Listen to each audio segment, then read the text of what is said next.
You know that feeling, that little flutter of anxiety as you hand over your boarding pass and ID, watching the agent's fingers hover over the keyboard. You've done everything right. You got to the airport 2 hours early. You remembered to take your laptop out of your bag. You're not wearing a belt with a massive metal buckle. But still, there's that split second where you hold your breath, waiting to see if they wave you through or if they give you that look that says, "Step aside, we need to have a conversation." And then it happens. Your boarding pass prints out, and there, staring back at you, are four little letters that can turn a routine travel day into a 3-hour maze of secondary screenings and missed flight connections. SSSS. Have you ever been flagged with the SSSS designation, and if so, what did you do that made them pick you?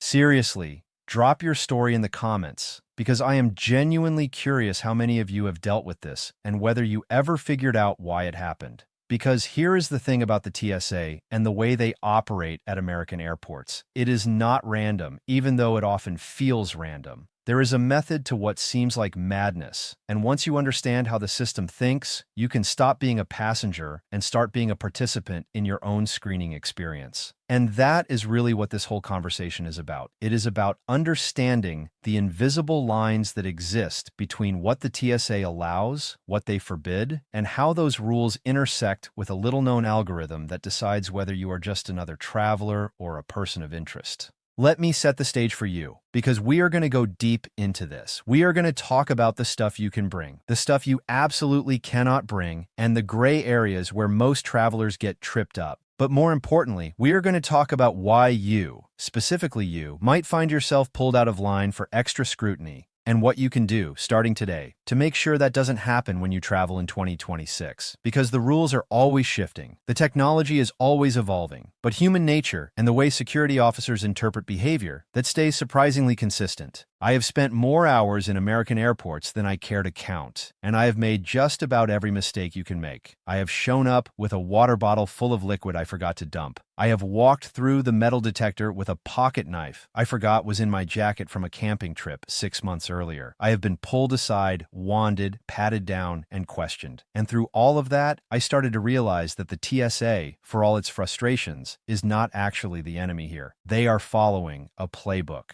And if you do not know the playbook, you are going to keep fumbling the ball. So let us start with the basics, the things that are explicitly allowed, because believe it or not, there is a lot you can bring that people think you cannot. And knowing this can actually make your trip smoother and cheaper. Everyone knows you can bring clothes and toiletries and your phone and your charger. That is entry-level stuff. But did you know you can bring a solid block of cheese? I am serious. If you are traveling from somewhere like Wisconsin or Vermont and you want to bring back a wheel of cheddar, the TSA does not care. Cheese is a solid, so it does not fall under the liquid restrictions. The same goes for butter, as long as it is solid.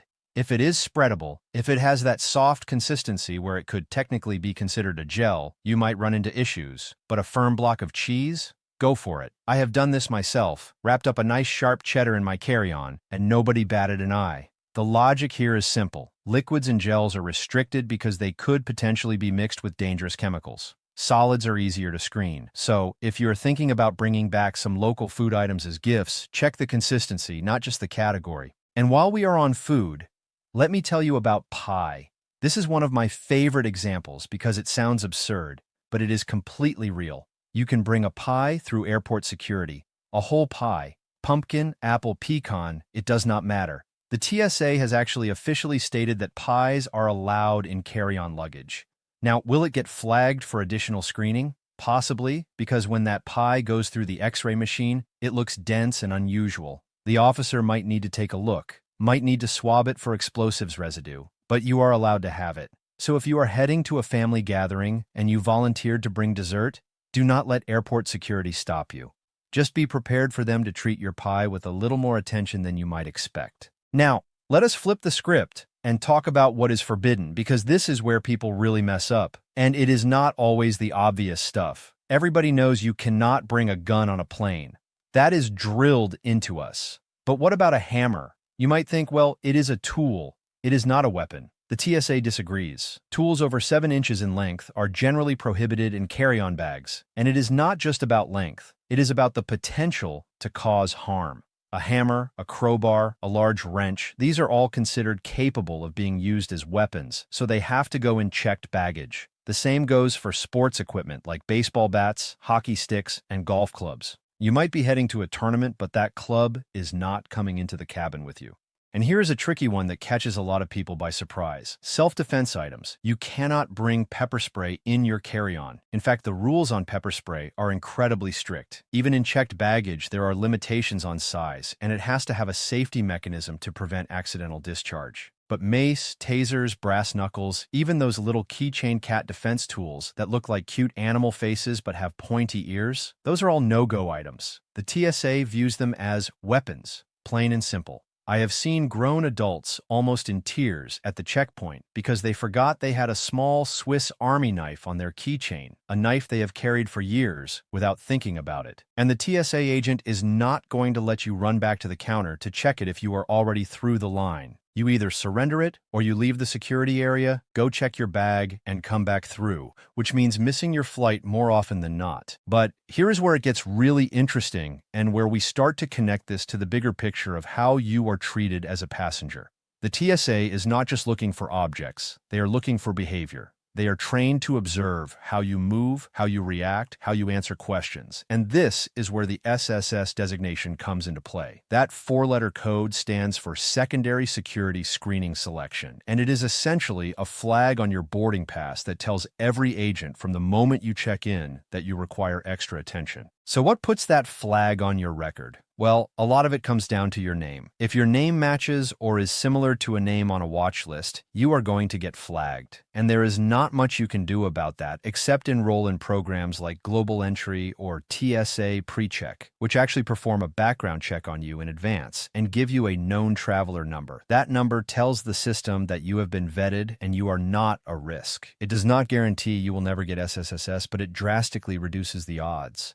But here is the part that most people do not think about. The way you book your ticket can trigger the flag. If you book a one-way ticket internationally and pay in cash, that looks suspicious to the system. If you book a flight at the very last minute, that looks suspicious. If your travel pattern suddenly changes, if you are flying routes that are considered higher risk, or if you are connecting through cities that raise red flags, the algorithm notices. It is not personal, but it feels personal when you are the one being pulled out of line. And let me tell you about a scenario I witnessed firsthand a few years ago at Chicago O'Hare.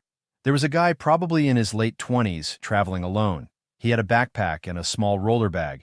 He looked tired, like he had been traveling for a while. He gets to the checkpoint, hands over his ID and boarding pass, and the agent's expression changes. Just slightly. She prints out his boarding pass and hands it back, and I see him look down at it, and his whole demeanor shifts. He knew what those four letters meant. He got shuffled over to the side, and I watched him go through the whole process. The pat-down, the bag search, the swabbing of every electronic device, the questions about where he was going and why. And the thing is, he was polite. He was cooperative. He did not argue. But you could see the frustration on his face because he knew he had done nothing wrong, and yet he was being treated like a potential threat. Later, I struck up a conversation with him at the gate because we were on the same flight, and he told me he gets SSS about half the time he flies. He has a common name that matches someone on a list. He has tried everything to get it removed. He has called the DHS Traveler Redress Inquiry Program. He has submitted all his information, and still, every now and then, it pops up. And the thing he told me that stuck with me was this. He said the worst part is not the screening itself. It is the way people look at you. It is the way you feel like everyone in line is staring at you, wondering what you did. And that is the hidden cost of the SSS designation. It is not just the time. It is the psychological weight of being singled out. So how do you avoid it in 2026?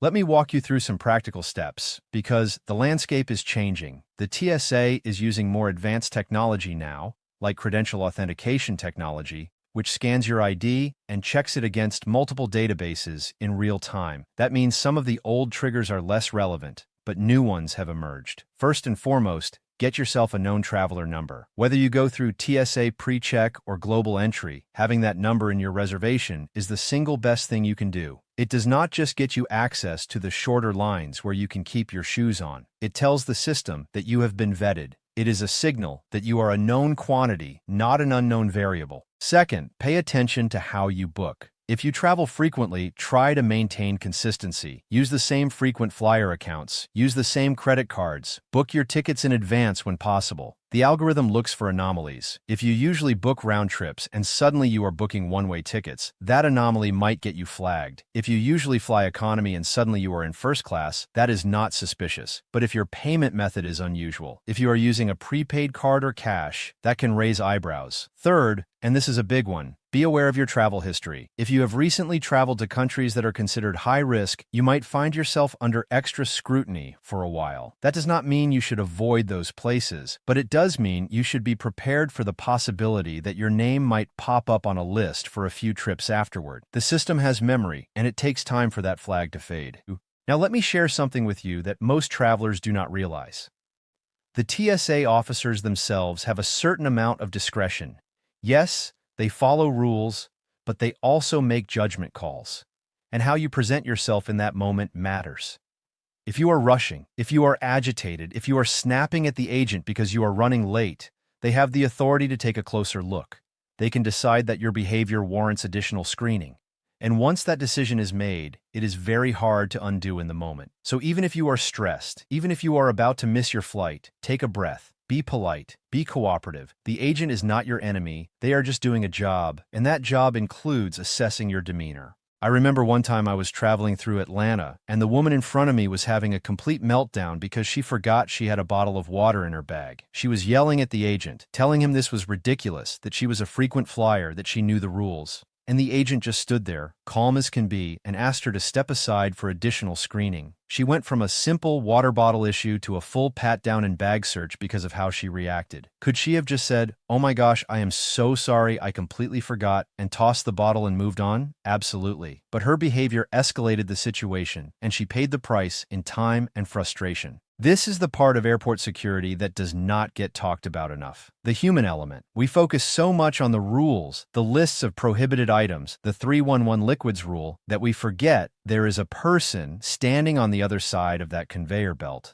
And that person has the power to make your day easy or hard based on how you treat them. It is not fair, maybe, but it is real. So, let us talk about the liquids rule for a moment, because it is 2026 and people still get this wrong. The 311 rule means liquids, gels, aerosols, creams, and pastes must be in containers of 3.4 ounces or less, and all those containers must fit in a single 1-quart clear zip-top bag, one bag per passenger. That has not changed. But here is what has changed. The technology, the newer CT scanners that are rolling out in major airports can actually see inside your bag in 3D, and they can analyze the chemical composition of substances. That means in some airports, you no longer have to remove your liquids from your bag. The scanner can see that your shampoo is shampoo and not something dangerous. But here is the catch. Not every airport has this technology. So if you travel through an airport that still uses the old scanners, you are going to have to take your liquids out. And if you do not, and your bag goes through the machine and the officer cannot see clearly, you are getting pulled aside. So my advice is this: always have your liquids easily accessible.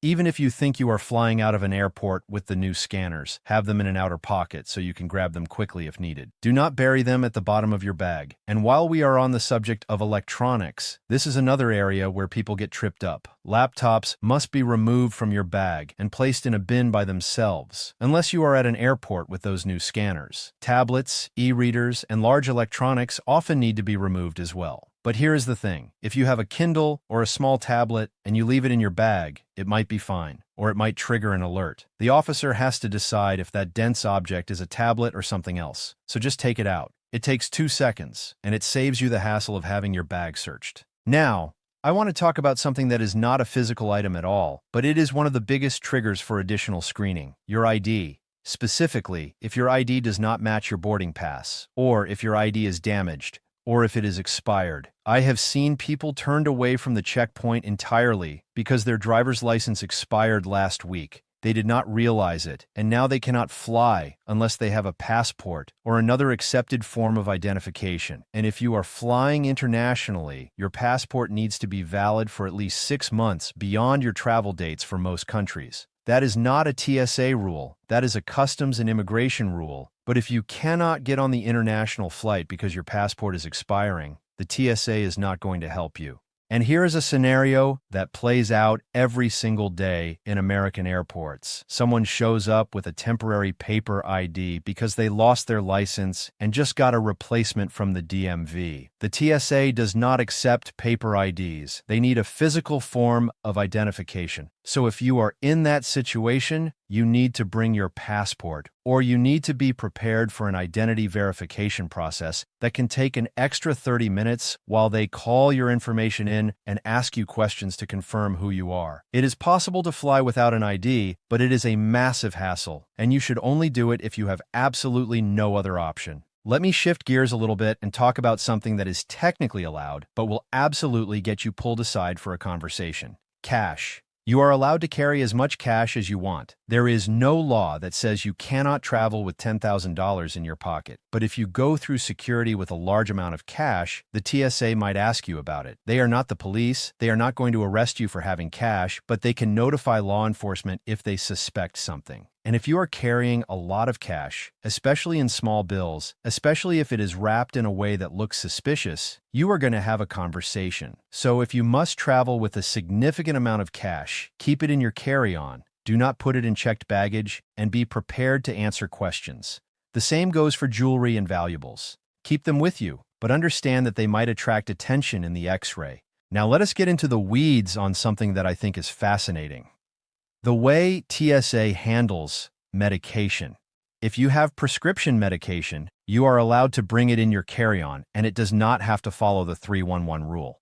You can have larger bottles of liquid medication, you can have needles if you need them for insulin or other injections, but you need to declare them. You need to separate them from your other belongings and tell the officer that you have medically necessary items.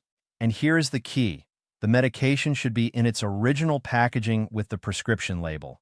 If you have a bunch of loose pills in a Ziploc bag, that looks suspicious. Even if they are your pills, even if you know what they are, the officer does not, and they have the right to test them. So do yourself a favor. Keep your meds in the bottles they came in.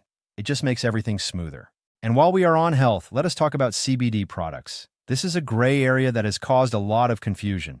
The TSA's official stance is that they are looking for threats to aviation security, not drugs. But if they find something that appears to be a controlled substance, they will refer it to law enforcement. CBD products derived from hemp with less than 0.3% THC are federally legal, but that does not mean every TSA agent knows that, and it does not mean local law enforcement at the airport will agree. I have heard stories of people having their CBD oil confiscated because the agent thought it was marijuana. So my advice is, if you use CBD, be very sure of what you are carrying. Bring the original packaging with the lab results if you can, and be prepared for the possibility that you might have to explain it or even lose it. This is where we start to see the intersection of federal law, state law, and airport security. It is messy, and the TSA is stuck in the middle. They are not drug enforcement agents, but they cannot ignore something that looks illegal. So if you are traveling with anything that could be misinterpreted, be proactive. Declare it, explain it. Do not wait for them to find it and have to guess.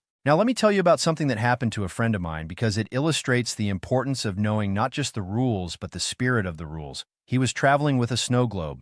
You know, one of those little glass spheres with a scene inside and liquid that floats around when you shake it. He had bought it as a souvenir for his niece. He put it in his carry-on, thinking it was fine because it was small. But at the checkpoint, the agent pulled it out and told him he could not take it. Why? Because it contained liquid. The liquid inside the snow globe was more than 3.4 ounces. It did not matter that it was sealed, that it was a decorative item. The rule is about the amount of liquid, not the container. So that snow globe went in the trash, unless he wanted to go back and check his bag, which he did not have time for. He was frustrated, and I get it. But the agent was technically correct. The liquid was inside the globe, but it was still liquid. This is the kind of detail that separates experienced travelers from occasional travelers. The occasional traveler thinks about the object. The experienced traveler thinks about the components. If it has liquid, it counts. If it has gel, it counts. If it is sharp, it might count.